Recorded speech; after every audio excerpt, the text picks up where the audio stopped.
მოგესალმებით ეს გადაცემა თავისუფალი თემაა მე ჟურნალისტი შორენა ბიჭიკაშვილი ვარ დღევანდელი ჩვენი გადაცემის სტუმარია პაატა ზაქარეიშვილი პოლიტოლოგი კონფლიქტოლოგი დიდ მადლობას გიხდით ბატონო პაატა თქვენი დროისთვის იმისთვის რომ დაგვითმეთ დრო და პასუხობთ ჩვენს კითხვებს მოგესალმებით შორენა მივესალმებით ჩვენს მაყურებელს დიდი მადლობა მოწვევისთვის მადლობა კიდევ ერთხელ მაყურებელს ვეტყვი რომ ძირითადად ჩვენი დღევანდელი გადაცემის თემა იქნება თრიალეთის ირგვლივ შექმნილ მდგომარეობაზე, მედიის მდგომარეობაზე და რა თქმა უნდა ჩვენი კითხვები შეეხება იმ პროცესებსაც, რაც ქვეყანაში ხდება.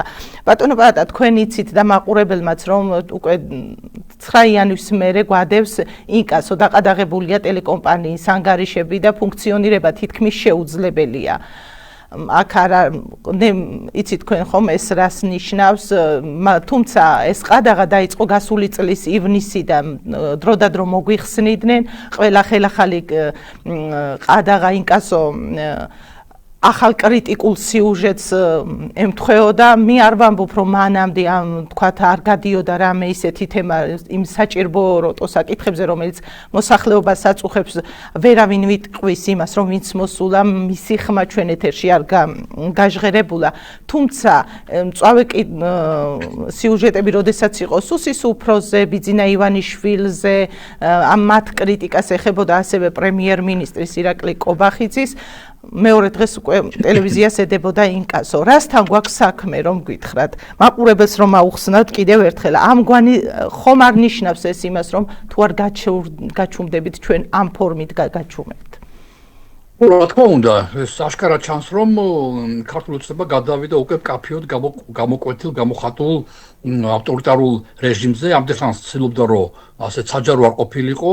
ეს აშკარა ჩანს რომ მას შემდეგ რაც დაიწყო ბრძოლა რუსული კანონის ეგრეთ წოდებული რუსული კანონის მიღებისთვის, ანუ სამოქალაქო საზოგადოების წინააღმდეგ, აქ იგულისხმებოდა მედიას და მედიის წინააღმდეგაც იყო მართული ყველაფერი ეს, რა კი ვერ გააჩუმეს ბევრი ასეთი სუბიექტი, ობიექტი, რომელიც მათ ნევროს უშლიდა, უკვე მათ წინააღმდეგ უკვე ინდივიდუალური პირდაპირი მიმდინარეობს აგრესია თქვენ ამ შემთხვევაში შეიძლება სხვა მაგალითებიც მოვიყვანოთ განსაკუთრებით არასამთავრობო ორგანიზაციებში მაგრამ ფაქტია რომ მათ ანერვიულებთ მათ აღიზიანებთ დამოუკიდებელი აზროვნების გავრცელების საშუალება ვინც ახორციელებს დამოუკიდებელ აზროვნებას მაგალითად სამოქალაქო საზოგადოება და ვინც მის ტრანსლაციას ახდენს თქვენ ახალი მეთქიდებას და ტრანსლაციასაც განსხვავებული აზრი შეიძლება ყოველთვის თქვენი აზრი არ იყოს ბევრს მისაღები, დაუშვათ ჩემთვის სიტყვა თუ ძალიან პატივს აქცევთ და შემდეგ მაგრამ პირადად ჩემთვის, ჩემნარი ადამიანებისათვის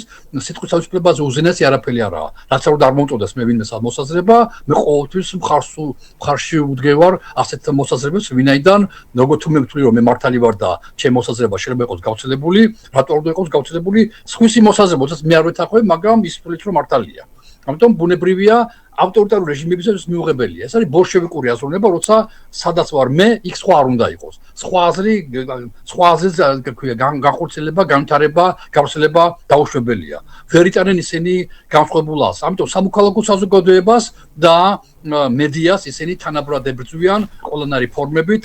თუ სამოქალაქო საზოგადოების წინააღმდეგ არსებობს ფინანსური პრობლემები, კაფეო, ანუ მათ არ შეუძლიათ მიიღონ დაფინანსება სიტყვაზე უცხოეთიდან და სხვანაირად ისინი ვერ არსებობენ და თქვენაირი არხები შეიძლება იყოს მაგალითად ნახევარად კომერციული და უშუალოდ რა თქვენ ზავლაპარაკობ მაგალითად შეიძლება გქონდეთ რეკლამები რაღაც სხვა ფორმის რაღაცა კომერციული გადაცემები გააკეთონ რაღაცა ეთერი დაუთმოს სხვას ვინმეს და ასე შემდეგ ესე აქ შეიძლება გქონდეთ დამოუკიდებელი შემოსავალი ესეც გამორიცხული უნდა იყოს ყველანაირად უნდა მოახერხონ თქვენთვის ხმისჩაკმე და რათა შემდეგ უკვე მაგალითად თქვენ დამოუკიდებლობა არ გამოიყენოთ დამოუკიდებელი და განსხვავებული აზრის გასავრცელებლად. ეს არის ტიპიური ავტორიტარული მმართველობის სისტემა, შედარებით სუბუქი, ვიდრე არის მაგალითად რუსეთში, როგორც ბელორუსიაში, როგორც იყო ვენესუელაში, ცოტა ხნით ადრე, მაგრამ იქ ჯერ კიდევ გრძელდება ავტორიტარიზმი, მაგრამ უკვე აშკარად ჩანს, რომ არის უკვე სიტულებია ავტორიტარიზმს, კუბაში ესე არის, ჩრდილოეთ კორეაში, კაცრადაა საქართველოს უფრო შედარებით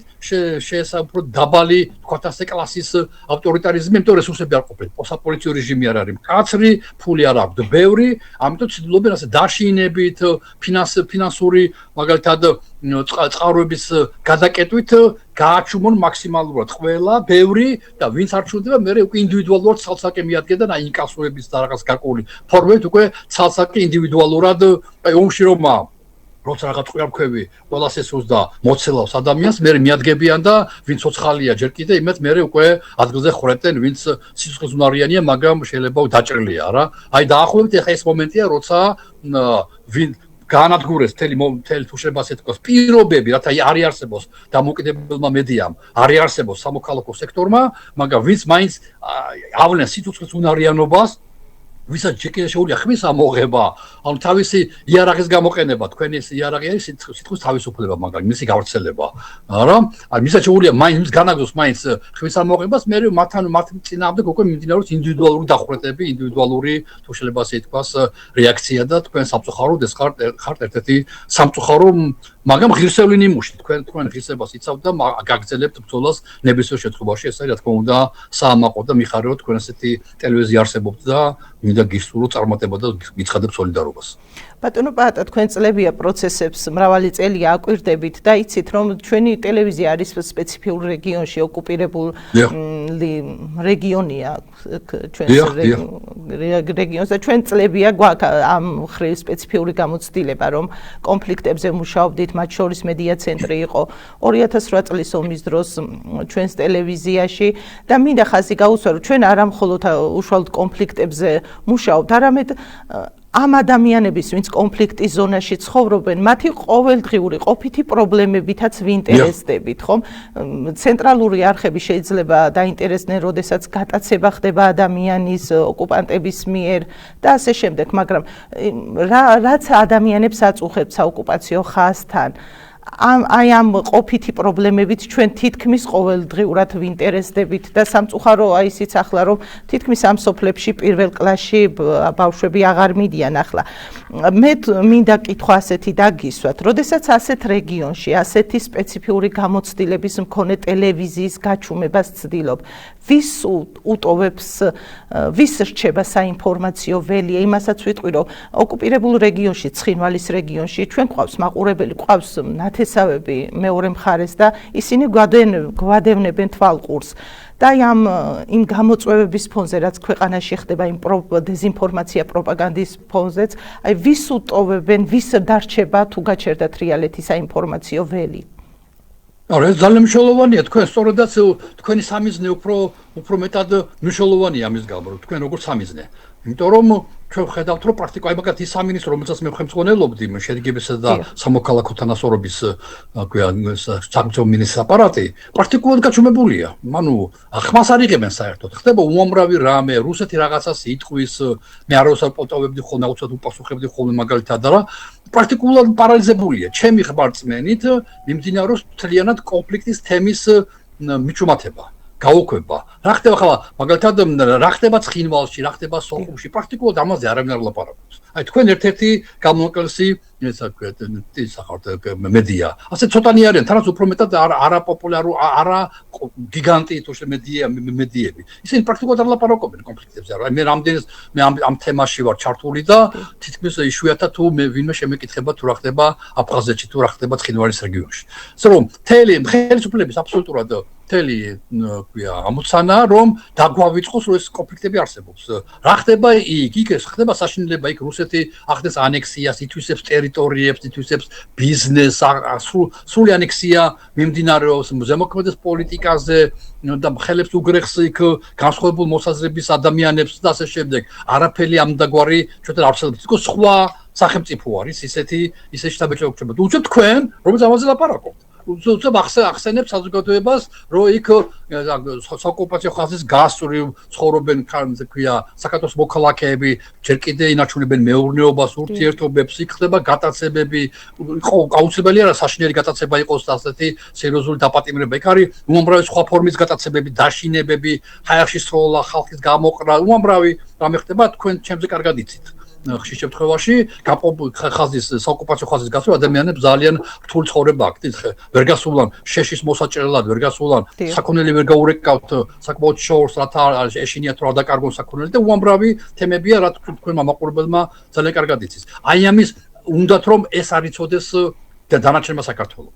რომ არ არსებობს კონფლიქტი უკვე მოგვარებული ან საერთოდ არ აქვს კონფლიქტი არანაირი. აგერ თითქოს და ჩვენ თავს ვიცავთ რაღაცა შესაძლო ჰიპოთეტური ომისაგან. უკაცრავად ომი უკვე იყო და ჩვენ დავკარგეთ ის, რასაც ასე გვაშინებენ.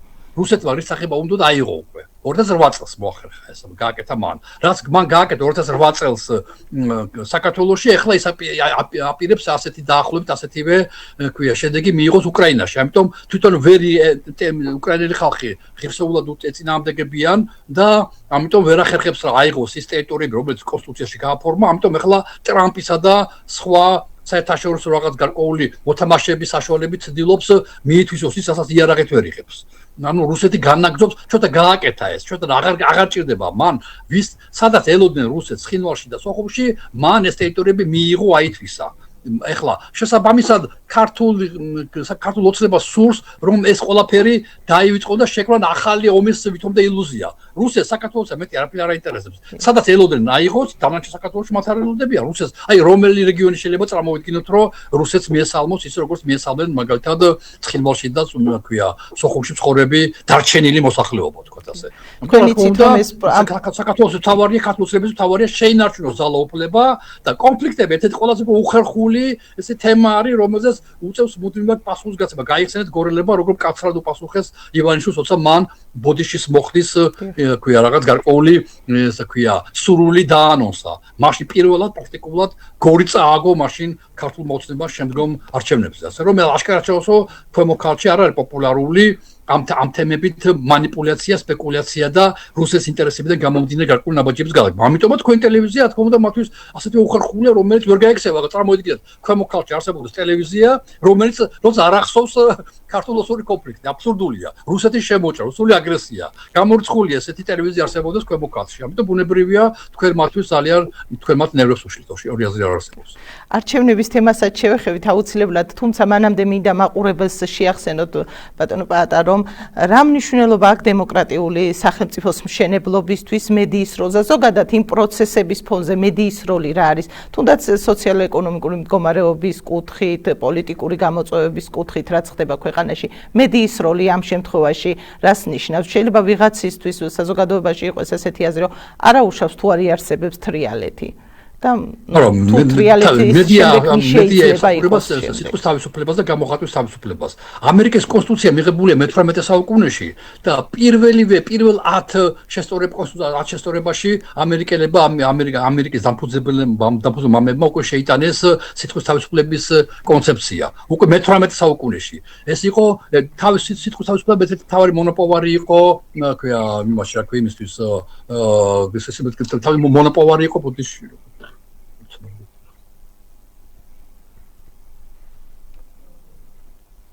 თავისუფლად მნიშვნელოვანი მონოპოვარი იყო საფრანგეთის ბურჟუაზ რევოლუციაში. ანუ მე-19 საუკუნიდან უკვე იწყება ამ ღირებულების გავრცელება. რა არის ეს? ეს არის ის, რომ ავტორიტარული მმართველები, მონარქები, დიქტატორები მაქსიმალურად ცდილობენ გაავრცელონ მხოლოდ ერთი თავის ინფორმაცია, თავის სიმართლე გაავრცელონ, სხვა არაფერი არ გაავრცელონ. აქედან გამომდინარე, განსხვავებულას ისინი ებრძვიან. ხოლო აი ეს რევოლუციებმა და ადამიანები მოითხოვენ, რომ მათი მოსაზრებაც იყოს განხილული, იმიტომ რომ დიქტატორები მათ წინამდე გიბრძვიან, მათ უფლებებს არ ღვევენ. შესაბამისად, საზოგადოების დიდი ნაწილი სხვა გზა რო არ აქვს, წამოავლებს ხელს თოხს, ცელს და თავის ბატონს კლავს. ეს მე-17 საუკუნეების ამბებია და ამიტომ ევროპა პირველ რიგში მივიდა დასკვნამდე, რომ საჭირო არის ადამიანის მისცეს მეტი თავისუფლება. და ერთ-ერთი თავისუფლება, რელიგიური თავისუფლება იყო ერთ-ერთი თავარი მნიშვნელოვანი, სიცოცხლის თავისუფლება, უამრავი თავისუფლებაზე იყო ლაპარაკი, დაიწყო რეფორმები ციხეებს და ასე შემდეგ და ერთ-ერთი წამყვანი თავისუფლება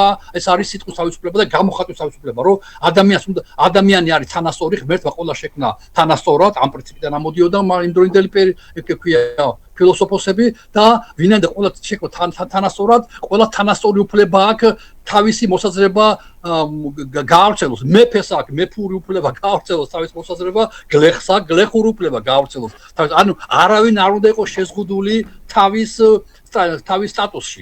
იმიტომ რომ ის შედარებით სუსტია, მას ეკეთ იარაღი არ აქვს, შეიძლება ეს დიდარი არა, ისე ტანსაცმელი არაცვია.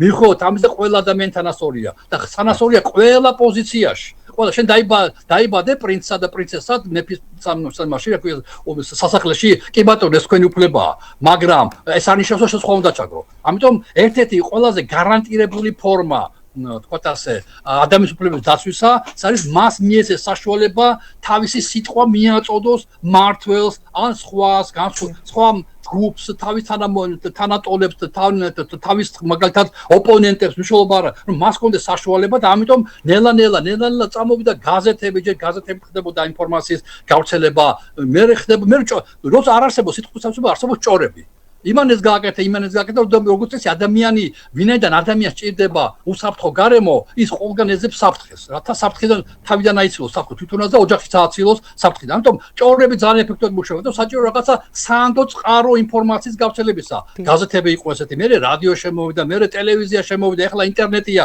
ანუ ყველგან ყოველთვის ადამიანები ეძებენ უსაფრთხო პირობების შეუქმნან თავის მდგომარეობას და ოჯახის წევრებს ამიტომ თქვენარი ტელევიზიები თქვენარი საშუალებები ესე რა თქმა უნდა საშუალება მეტნაკლებად ზუსტი უტყუარი ინფორმაცია გაავრცელონ და ვინაიდან ავტორიტარული მმართველები როგორც დღეს საქართველოშია მათ არ აწყობთ სიმართლე მათ აწყობთ ხოლმე თავიანთი თუშლებას პოზიცია ისო მართლები იყვნენ მაშინ არ შეუშლიდა ხელს სხვის სიმართლის გავრცელებაში როგორც კი ვიღაცა სიმართლის გავრცელებაში ხელს უშლის ეს იმას ნიშნავს იტყუება ისო მართალი იყოს ვიღაცა იტყვის ხოლმე ზოგჯერ რომ მათ თავის სიმართლე აქვთო არა ეს იტყველია თუ ადამიანს ვიღაცას თავის სიმართლე აქვს კი ბატონო გაუმარჯოს მაშინ მას სხვისი სიმართლის არ უნდა ეშინოდეს როგორც კი ვიღაცას პარტიას ადამიანს კლასს რელიგიურ ჯგუფს მნიშვნელობა არ აქვს ვიღაცას ეშინია სხვისი სიმართლის ისე კი მას სიმართლე არ გააჩნია ის არ არის სიმართლის მხარეს. ამიტომ არ ვიცი ტყუილზეა დაფუძნებული მისი პოზიცია,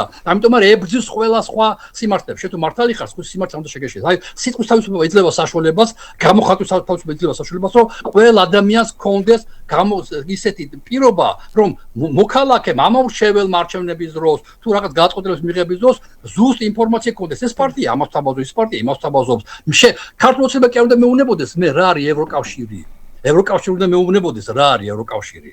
ანდა ქართულოცნება ტერმინებოდეს მე ეს პარტია რა არის მაგალითად რომ ვიღაცის რეკლამა არ გამომივიდეს არ მომწონს და არ მიყვარს ყველაზე ნაციონალური მოძრაობა დაუშვა მართლა ესია არ ვარ მათი ამორჩეველი არის მე ქართულოცნება კი არ უნდა მეუნებოდეს ვინა და რა არის ნაციონალური მოძრაობა მე უნდა ნაციონალური მოძრაობა უნდა მეუნებოდეს ვინ არის ის მე არა ვარ მე ახლა წინა შეგნებოდ არ თქვი რომელიმე პარტიაზე რომ ვიღაცა არ ჩამითვალოს რეკლამას უკეთებ მე კაფიოდ მოწინააღმდეგე ვარ არა ვარ ამორჩეველი ნაციონალური მაგრამ მიუხედავად ამისა რომ იმის მოწინააღმდეგე ვარ მე ისინ სახელმწიფო ვალდებულია ყველა პოლიტიკურ პარტიას მისცეს სიტყვის და გამოხატვის თავისუფლება აი ეს არის თქვენარი ტელევიზიები, მედიები, სწორედ საშუალებას იძლევა გაათანაბროს ყველა თანაბარი პირობები ქონდეს, რომ ყოველი ადამიანს ერთი ხმა აქვს და ამ ხმით ის მართავს სახელმწიფოს არჩევნების დღეს.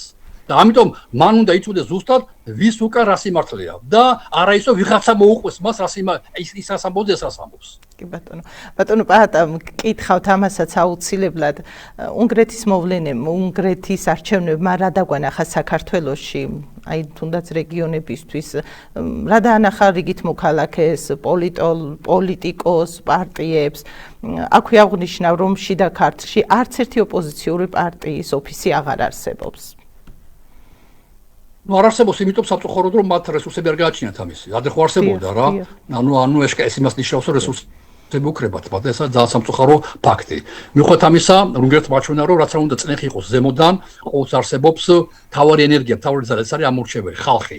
ხალხს უნდა კონც არჩევნის საშუალება. და უნგრეთში რა მოხდა? უნგრეთში მოხდა ის რომ ქუჩაში არა არჩევნებზე გამოვიდა ის კატეგორია ამორჩევლისა, რომელიც მანამდე არ გამოდიოდა არჩევნებში. იმიტომ რომ მათ ვერ ხედავდნენ არჩევანს. ორბანი იყო ცუდი, მაგრამ უკეთეს ვერავის ვერ ხედავდნენ. აი მადიარმა მოახერხა ის, რომ სახში პოტენციურად სახში მჯდომი ამორჩეველი გამოიყვანა ქუჩაში. აი 24 წელს საპარლამენტო არჩევნები იყო საქართველოში 24 წელს. 900,000 ადამიანმა ხმამისა ოპოზიციას თვლიან 4 პარტია გავიდა მოგეხსენებათ მაშინ 4 პოლიტიკური ძალა გავიდა არჩევნებში გადალახა ბარიერი 900,000 კაცის ხმამ უზრუნველყო აი ეს 45%-იანი შედეგი ქვია ოპოზიციის სამწუხაროდ ოპოზიცია არ შევიდა პარლამენტში სამწუხაროდ მაგრამ ეხლა 900,000 დავიმახსოვროთ 1,300,000 ადამიანი არჩევნებზე არ მივიდა აქედან 300,000 ადამიანი როგორც წესი არ დაიწყეს არჩევნებზე. ხო, ნებისმიერ დროს დაწყებული შევარდნაძედან. საერთოდ ეზარება არც საქართველოს არ ადარდებს, არც ვაშინგტონი, არც მოსკოვი, არც არა ბრიუსელი და არაფერი. არის ესეთი დაახლოებით ეს არის 15% ამორჩევს. დანარჩენები სახში დარჩენ, იმიტომ რომ მათ არიციან მისცენ ხმა და რატომ და მისცენ სხვა. აი ეს გააკეთა ეს მოხდა უნგრეთში. უნგრეთში იმდენად მიუღებელი იყო მართველი ძალა და იმდენად საინტერესო აღმოჩნდა მართველი ძალიდან გამოსული ფიგურა, რომელიც იცის რა ხდება შიგნით, არ გაიმეორა რაც სააკაშვილმა გააკეთა შევარდნაძის დროს მაგალითად. რომ მან ხალხმა დაიჯერა რომ რაკი სააკაშვილი გაემიჯნა შევარდნაძეს, ესე იგი ის საინტერესო ადამიანია და მოდი მას მისცევ ხმას, იმიტომ რომ გამოცდილება შევარდნაძესთან იყო, მაგრამ არ ეთანხმებოდა, ამიტომ რაღაც უკეთა შემოთავა. ანუ ზუსტად ეს გაიმეორა მადიარმა, მან ის გამოსულია ორბანის სივრციდან და აკრიტიკებდა მას. ძალიან მნიშვნელოვანია, როცა შენ შეგიძლია დარჩენილიყავი ორბანთან და მთელი სიკეთები მიგეღო, სააკაშვილი მინისტრი იყო მაგალითად შევარდნაძესთან, ხო? მთელი სიკეთები მიგეღო, არა, მოდიხარ და აკრიტიკებად. ვინც მოდის უფრო რა თქმა უნდა, უფრო სანდუა, იმიტომ რომ გამოცდილება აქვს ეს გუშინდელი გამოცდილება აქვს, არა 200 წლის და 300 წლის გამოცდილება აქვს, გუშინდელი გამოცდილება აქვს, რაც ძალიან მნიშვნელოვანია დღევანდელი მართლობისათვის. და ხალხმა დაუჯერა იმან, ვინც გამოსულია, ვისაც შეკრებილი ყავს, ქვეყნის მართვის გამომცდელ სპეციალისტები, ადგილობრივ თვითმმართველობაში მინისტრები ყოფილი პარლამენტის წევრები და ასე შემდეგ და მოახერხა აი ამით დაეჯერებინა საზოგადოება რომ ჩვენ შეგვიძლია შემოგთავაზოთ უკეთესი ვიდრე არის ორბანი და ქუჩაში არჩევნებზე გამოვიდა ხალხი, ვინც რჩებოდა არჩევნებზე მანამდე. ანუ გამოუგნებელი რაოდენობის ხალხი გამოვიდა არჩევნებზე. ეს მოხდა სააკაშვილის გამარჯვების დროს საქართველოს, ეს მოხდა ივანიშვილის გამარჯვების დროს. ივანიშვილიც სწორედ ამ ტალღით გაიმარჯვა, როცა არჩევნებზე მოიყვანა ხალხი, რომელსაც არ ჯეროდა სააკაშვილის, მაგრამ ვერ ხედავდა გამოსავალს. გვიანი იყო 6 პარტია იყო, 8 პარტია იყო, 3 პარტია იყო, ვერაფერი რომ მოუხერხეს ნაციონალურ მოძრაობას, შემდეგ მოდის კოალიციას ქმნის და ის ხალხი გამოდის ქუჩაში ვინც აღშიჩება. ამიტომ ეს 900,000 კაცი მე სამარცხინო ბოიკოტი რო გამოაცხადა ოპოზიციამ 900,000 კაცის ნაცვლად 200,000 კაცი მივიდა არჩევნებში. აი რა ფაქტ განსხვავება ერთ წელიწადში 700,000 კაცი დაემატა სახში მჯდომელებს. 700,000 კაცი. ანუ ამ ხალხზე მუშაობა საჭირო, ვინც ქართულ ხმას არ აძლევს, მისი არეშინია, არ იყიდება, ღირსება გააჩნია, არ არის იმდად ღარიბი, რომ ქართულოცნება ჩამოეყიდოს, ქართულოცნების რაღაც 30 ლარს, 40 ლარს თუ 100 ლარს ჩამოეყიდოს, მაგრამ ვერთ ოპოზიციაში ვერ ხედავ გამოსავალს. 1,300,000 მიამატა 700,000 კაცი ოპოზიციამ თავისი წინ დაუხედავი ანტისახელმწიფოური, ანტიკონსტიტუციური ბოიკოტი. ეხლა 2 მილიონი ადამიანი ზის სახში. 2 მილიონი. მნიშვნელოვანი ნაწილი უსხოეთშია ნამდვილად ეს ფაქტია და სახში არ შეხედა ვერ ჩამოდიან და სხვა მაგრამ ფაქტია რომ 2 მილიონი აქტიური არმია არ მონაწილეობს არჩევნებში. აი სწორედ ამაზე უნდა იმუშაოს დღეს ოპოზიციამ და ის სამარცხინო ის 200,000 კაცს გაუმარჯოს მის მივიდა არჩევნებზე მაინც და ხმა მისა ოპოზიციას ამ ხალხს წლეხის ქვეშ იყვნენ 200,000 კაცი, მაგრამ რა თქმა უნდა სად 200,000 კაცი, სად 900,000 კაცი ერთი წლით ადრე. ნამდვილად რა თქმა უნდა ეს არის მხოლოდ ქვია ყოველთვის როცა ავტორიტარული მართველი არ არის სასტიკი როგორც კორეაში, როგორც კუბაში, როგორც ბელორუსიაში, როგორც რუსეთში და მაინც მართავს როგორც საქართველოში, როგორც უნგრეთში. ესე იგი ეს იმას ნიშნავს, რომ საზოგადოების დიდი ნაწილისათვის ეს ასატანია, იმიტომ რომ სხვა უკეთესი ვარიანტი არაა. მადიარმა უკეთესი ვარიანტი შესთავაზა იმ ხალხს, ვინც სახში იყო. კეთილინებოდა ოპოზიციამ, უკეთესი ვარიანტი შესთავაზოს, ვიდრე არის ქართული ოცნება. უღრმესი მადლობა ბატონო პაატა, კიდევ ერთხელ თქვენი დროისთვის და საინტერესო საუბრისთვის. დიდი მადლობა. ამატრებს გისურვებთ, თქვენ გვერდში ვართ და სოლიდარობას გიცხადებთ. მადლობა დიდი. ნახვამდის. ნახვამდის. მაყურებელს კი მომდევნო გადაცემამდე დავემშვიდობები.